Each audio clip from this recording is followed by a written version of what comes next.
Greetings. I'm Evan Swenson. I'm an author and a book publisher. I'm also a member of Author Masterminds, sponsors of Readers and Writers Book Club. Welcome to Readers and Writers Book Club. This is the worldwide online general membership meeting of Readers and Writers Book Club, rapidly becoming the book club destination for all readers of good books. Thanks for being here. Today's membership is represented online by Author Mastermind members and other book club members participating on Facebook Live. I hope you'll find every reader is a friend and every author is approachable. Once again, welcome to Readers and Writers Book Club. Of course, we'll be conversing about books, authors, writing, and the magic and miracle of reading. And we'll have some fun as we award Readers and Writers Book Club branded door prizes available to all book club members. Okay, let's meet today's co-hosts.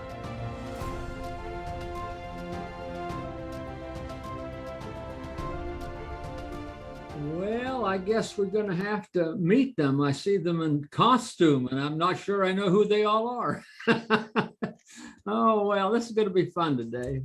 We're just going to have a conversation. We hope that we've got some folks over on Facebook Live in our group that's going to be participating there. I trust, Marianne, that you're going to be kind of monitoring that for us. We didn't talk about it. That's good. Thank you. I'm planning on it, yes. Oh, good. That's what happens when you have people that are really good at things that you just trust that they will do it without asking. But that's good, Marianne. Thank you. So we thought we'd just have a conversation today about writing and reading, but in terms of Halloween and spooky things and superstitions and, I don't know, haunted houses and things like that. And I think everyone has come prepared to do something like that.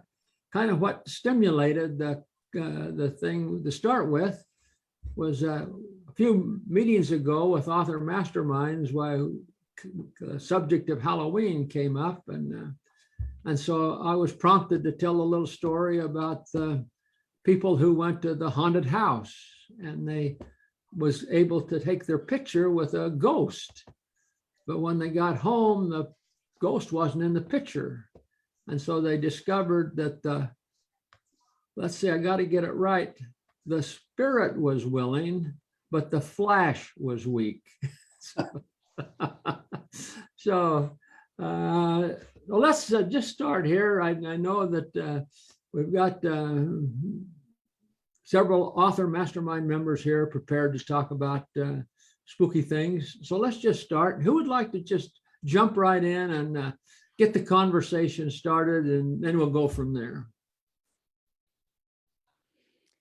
I think Witchy Poo should do it. I was just going to say Witchy Poo. Witchy Poo needs to go first. Thank you, my darlings. I have to share with you that my very favorite class in school always was spelling. Oh, that's very clever. Oh, that's pretty bad. Witchy Poo, you did. I was going to say identify yourself, but after that, I'm not sure we want to know. Not a chance. There are some great, really great writers of horror. We have one of them with us on our panel today, and I would compare her with Stephen King. You know, she writes just as well and just as compelling as Stephen King. We all know who I'm talking about, don't we? We do, but what will that would be Marianne Pohl. Stephen King, imposter, step up. Yeah, no. Thank you, Witchy Poo. I really appreciate that. Listen, darling, that when you get one of your books made into movies, will you remember where you came from? Oh, always, darling, always, always. You're so cute. Well, my difference, I do love Stephen King, and I actually read a lot. I read a lot of Stephen King. So I'm glad it kind of came over into my writing, since that's what I want to do. And I don't know if I'm supposed to share the joke that I got sent by Steve Levi, but I loved it. So of course, now I'm going to share your joke, Steve. My jokes? I don't know what you're talking about. What are you talking about? You said it was some spook. We had two punchlines now, and one of them was, what is a ghost's favorite drink? And Steve's contribution was booze. But the Witchy Poo's contribution as the punchline was Kool-Aid. So I like them both. It's on to someone else. But they were both punchlines. Oh, that's very nice. Oh, well done, Evan. Well done. Yeah. Well, you all know why Egyptian children always have trouble at family reunions? No. Because all their daddies are mummies. Oh. Oh, that's good, Steve. Well, I don't know. The neat thing about Halloween, for some of us, like me, who don't write horror or read it, is that it's one day where it pulls your mind completely out of what it is that you're thinking about.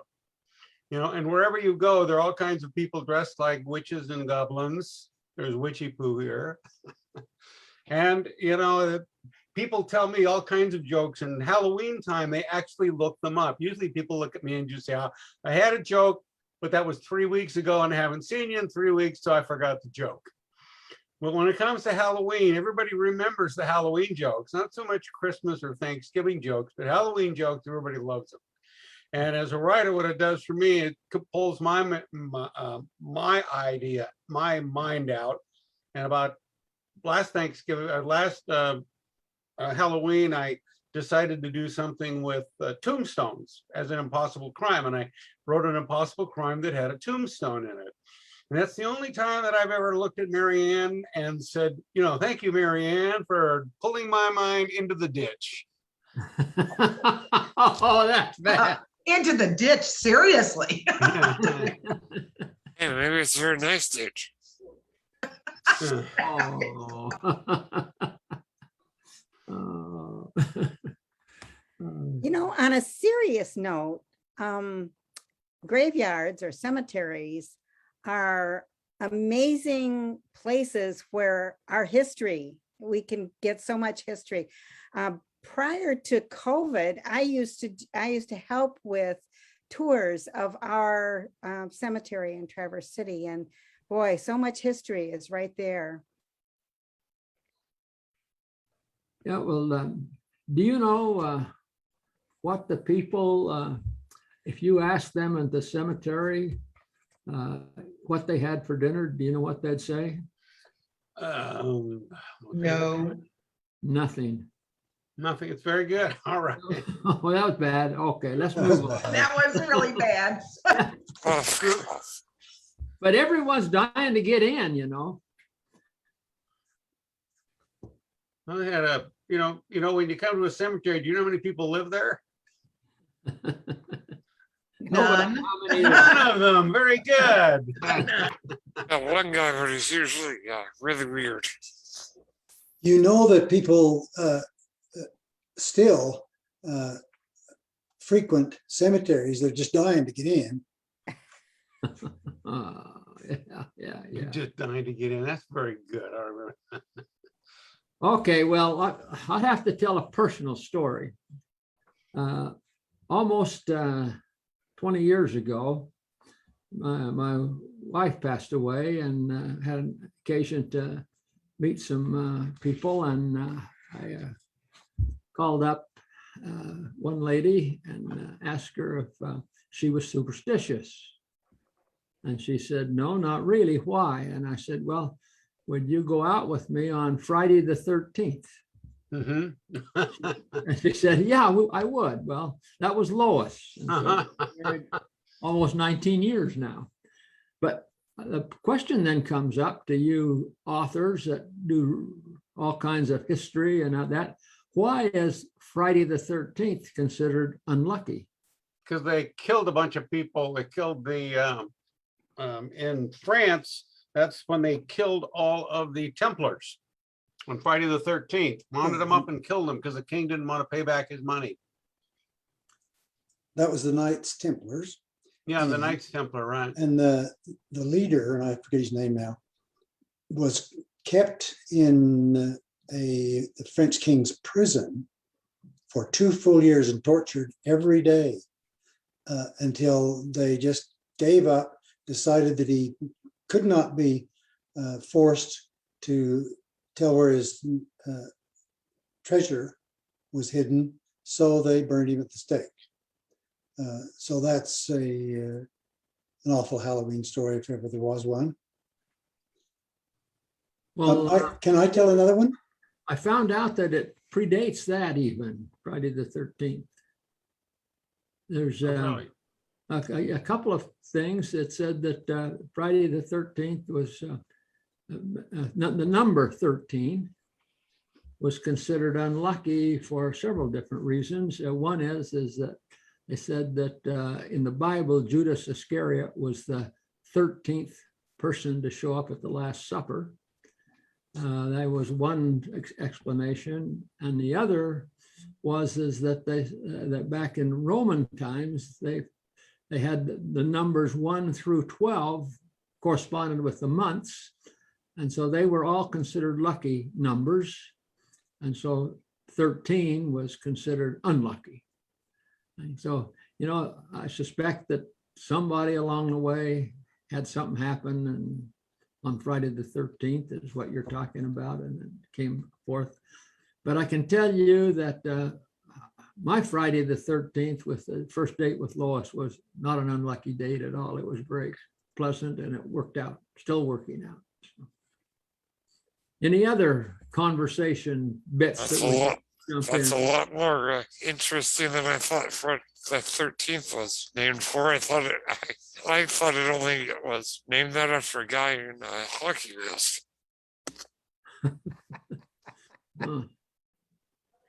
Avoiding numbering a floor in a hotel, floor 13, does not avoid its existence. It's still there. I mean, if you count the floors, it counts. Yeah, I know. I always thought that was rather odd not to have a 13th floor when you really do have a 13th floor. But people won't stay. They won't push the button on the elevator on 13. Well, that's good. I use that in a story. I'm saying that's where my hidden floor was for the people who were hiding out, is on the 13th floor because you couldn't get there from the elevator. Yeah. Marianne, you should have been using that. Yeah. That's a good one. I'm going to be collaborating with Steve shortly. So another superstition is that, of course, that breaking a mirror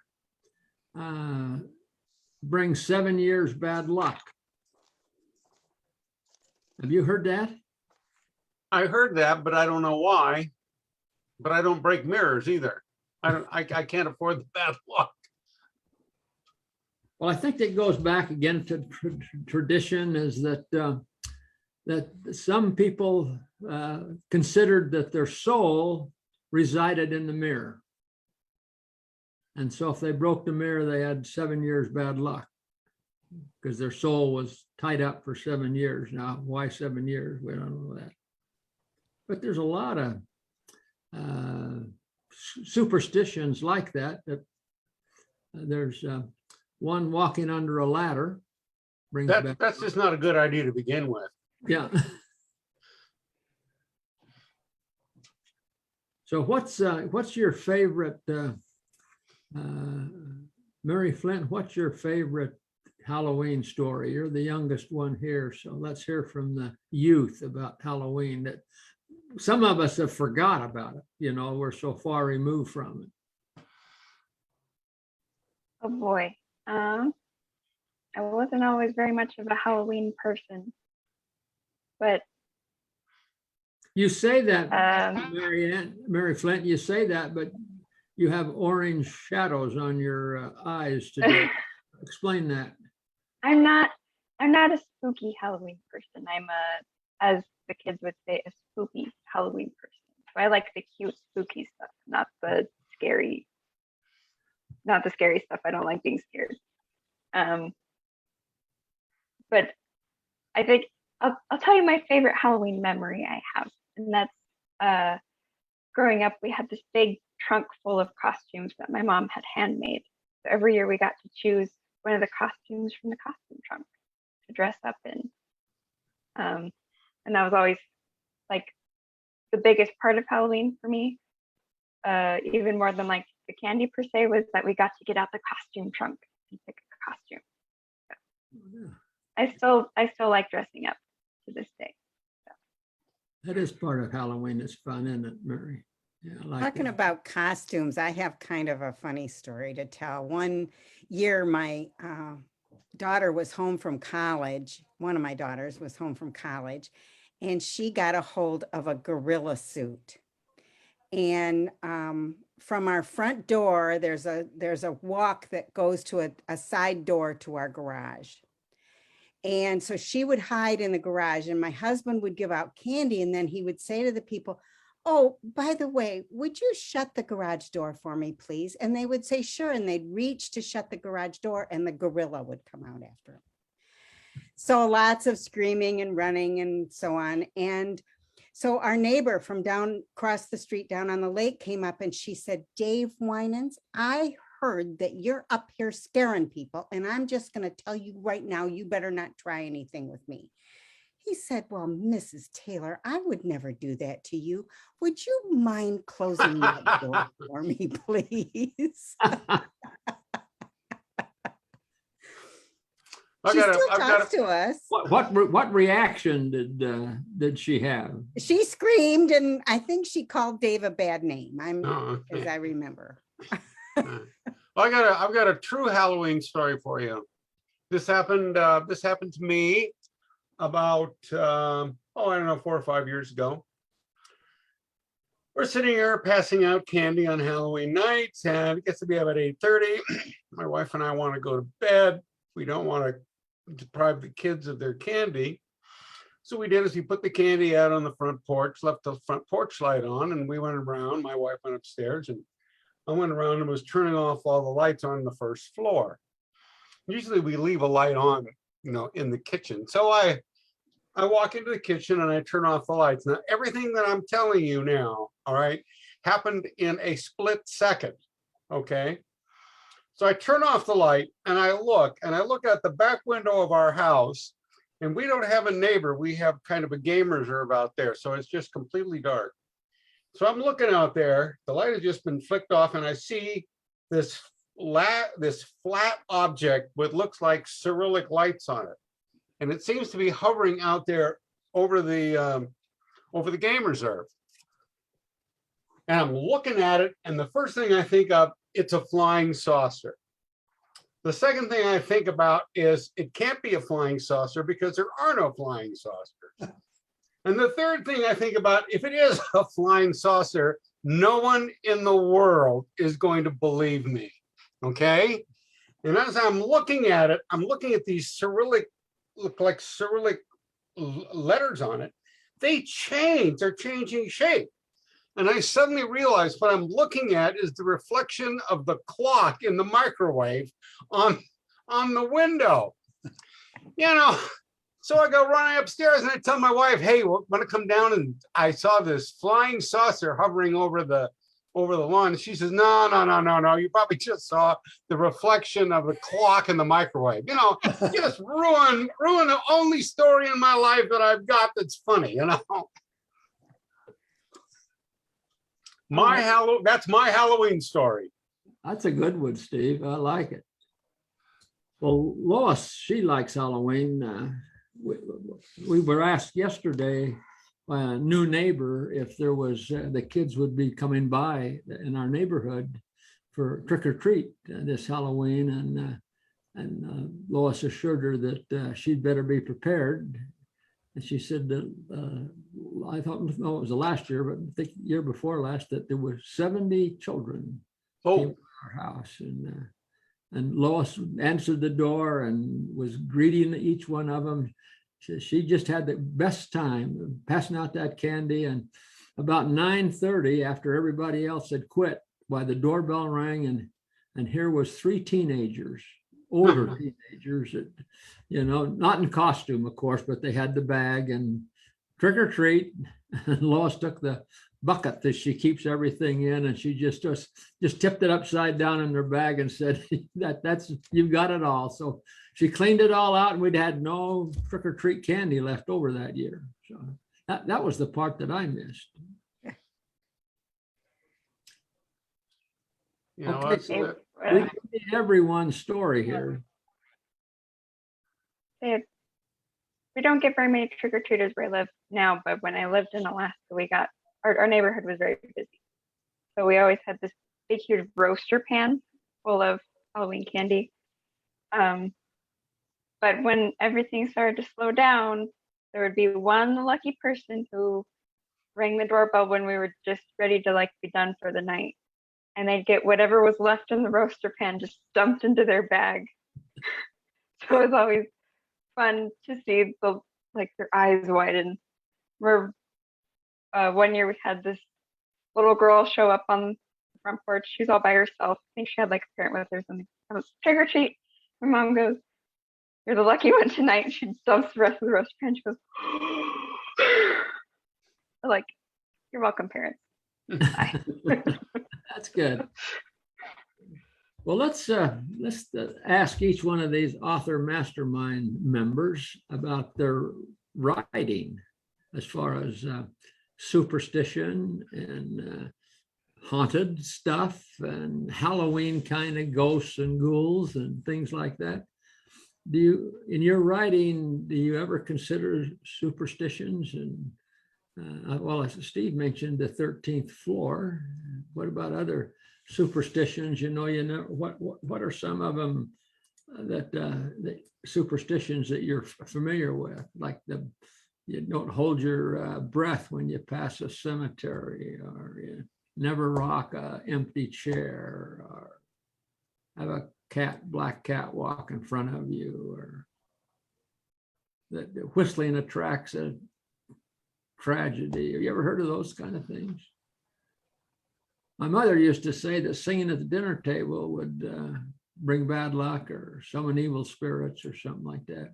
Do you incorporate any of that kind of stuff in your writing?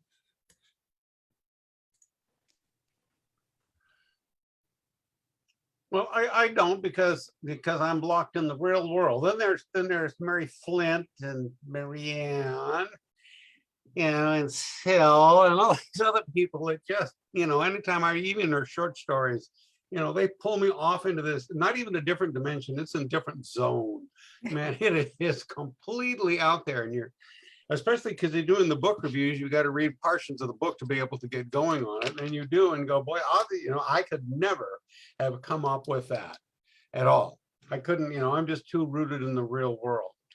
On the other hand, I want to let you know that my father is a European from generations in European, and my father used to tell me stories about things that would happen, real things that would happen when people died. And Americans don't go that far, but he says it's not unusual at all to have things disappear from the house that were special to that person, some of them large, like chairs. And he said it was not unusual at all to have doorbells ring, lights flash off and on. He said some people call them poltergeist, but he said, you Americans, you don't buy that at all. But Europeans, it's kind of expected that when someone dies, strange things will happen that you can't explain. Chairs will move across the room, stuff like that. That's your little history lesson for the day. And thank you, Steve Levi. Well, I got something kind of on Steven's topic that I think this was, well, it had to have been like 15 years ago, but one of my uncles passed away from cancer. There was one day that I was playing this game, and there was like a number you could adjust to like show how many bad guys or whatever is on the in the game there with you. And for some reason, this is the night right after he passed away. the number went up higher than it ever gotten up before. And that kind of weirded me out a little bit. And then I turned it off and turned it back on to see what happened. And it wouldn't do that again. So I made me wonder, is that my uncle messing with me? Yeah, maybe he came to play the game. Yeah. I have, when we were kids, I don't know about you guys, but we're big into all kinds of things. And being Catholic, you know, I don't know how that all relates, but it did. And my sister and her friend, this is one of the stories that just came to mind earlier today. I am not a proponent of Ouija boards. I'm just going to say that right here, right now. They're, yeah, not a good thing to have. But anyway, they didn't know that. They were 15, 16, something like that. I was younger. And her friend decided to make a Ouija board, and a homemade one, and started trying to call out whatever she called out, and ended up getting thrown up against a wall, literally high up in the air. So that's the kind of story that gives me pause to playing with any of that kind of thing. You know, Ouija boards were supposed to be just that, a game, but nope, not then. That was no game. It was not. Yeah. Thanks, Marianne. And you wonder why I write what I do, right, Steve? I don't know what we're talking at the Ouija board. This is a true story I was doing, and if you don't believe me, just wait till Robin Bearfield writes it up. I'm reading the newspaper from 115 years ago, and here's a story about a woman with her Ouija board, and she is communicating with a woman who just died, who just was killed, and the woman said, "Who killed her?" So the police went out and arrested him, and I could find that there was a trial transcript. And I'm going, this is crazy. You know, I mean, I'd never heard of anything like that. Robin loved it. So make sure you read Robin's or monthly newsletter, because one of the times she's going to use it. I actually remember of that story. Remember it, Steve. Yeah, I do too. I remember that story. I did have a Ouija board as a kid too. And I remember playing with it one time with a friend, and it became very active and scared me, and I never touched it again. That was enough to scare me away from it. It took a mind of its own. Well, I can't explain that, and I had the same experience as a young man with an Ouija board, and it was not a good thing. So it's just a game to some people, but it was not to us. We did not do that ever again. Take it from Witchy Poo. There is evil in this world, and it is scary. Amen, Witchy Poo, amen. Witchy Poo is scaring me right now.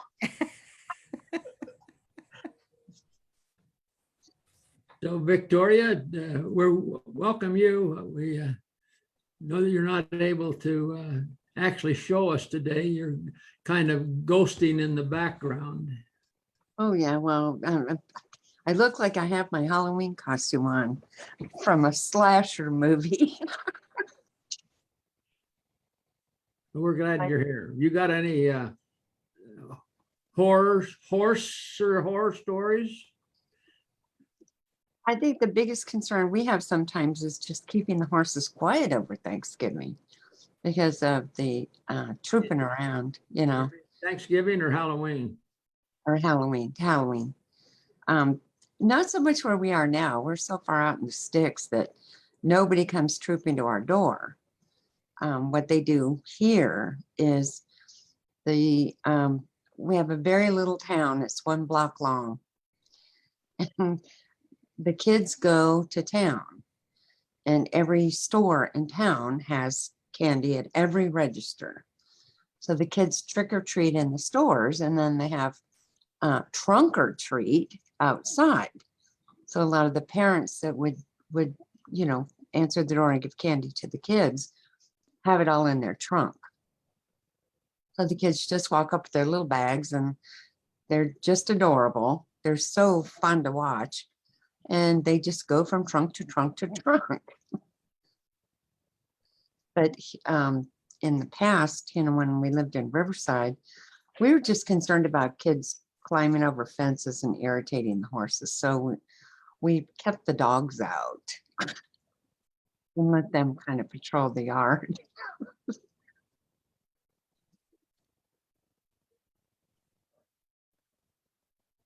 I was reminded of a time that I spent, happened to end up in a hotel room on Halloween night at Hollywood and Vine. And I went out a little early, and the kids were out on the street going from business to business, like Victoria was saying, and carrying their bags and in costume. And it was just really kind of a fun evening. I'd got off work and made some calls and got home back to the hotel a little early. And it was just a fun evening to be out there walking around and visiting with people. It was just nice. And then all of a sudden the kids just kind of went away and it started getting dark. And I can tell you that it got really dark with the people that showed up. And I was walking up the street and I discovered that the Hell's Angels were having a concert that night right there. Mm-hmm. They started showing up in costume or lack of. Oh, man. And one guy was painted green, and that was his clothes was green. Everything was green. He was green. And I got back to the hotel room and was watching the news at 10 o'clock, and they had closed all of the off ramps into Hollywood and Vine because of the stuff that was going on. And I was grateful that I was in my hotel room with a locked door that night. But so my advice to you is avoid Hollywood and Vine on Halloween. But there was one little story there that was really fun for me that I remembered. And the Wax Museum is right there. And they got inside the Wax Museum are characters, figures of all, famous people. But out front, they had a statue, a wax statue of a cowboy standing there with his hat on and everything, just ready to draw his gun.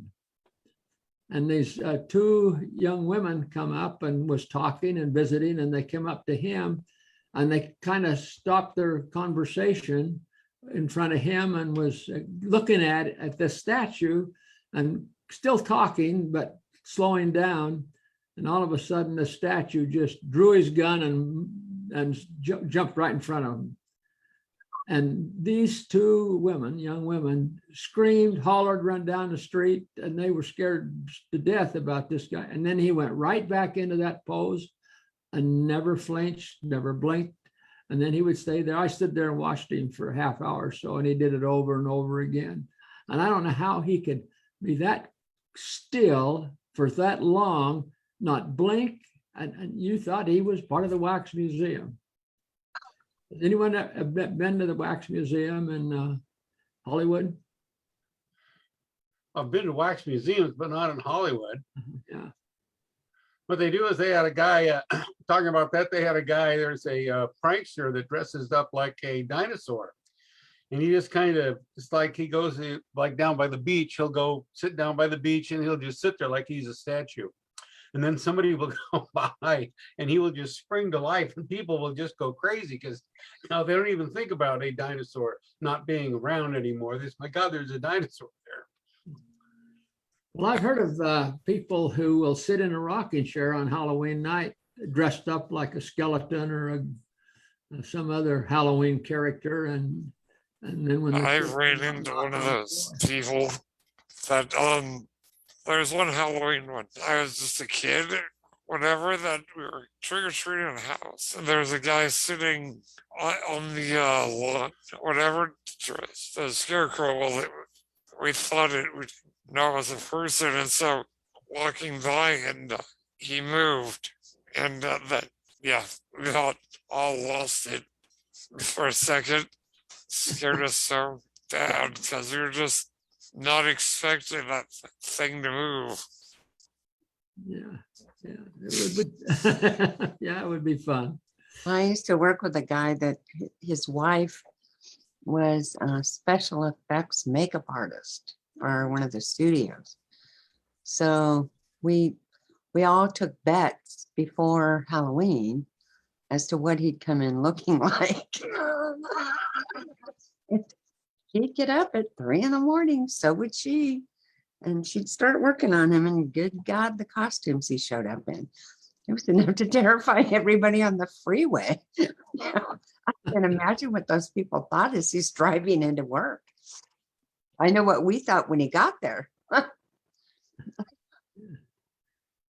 Well, it's kind of been nice just visiting today and not getting too involved with writing and reading and all of that stuff. Just remind readers and writers members that maybe over on the Facebook Live group that Jen is prepared to register your name for the drawing, and should you win, why we'll announce that and send you the prize. Any other thing that any of the authors would like to bring up before we say goodbye and good luck? We'll see you next month at this time. Yes, Yeah. we will. Last Tuesday of the month. Absolutely. Love to see you again. Well, thank you for being here. We appreciate being amongst the readers and writers, and we will talk with you again next month. But in the meantime, keep in touch.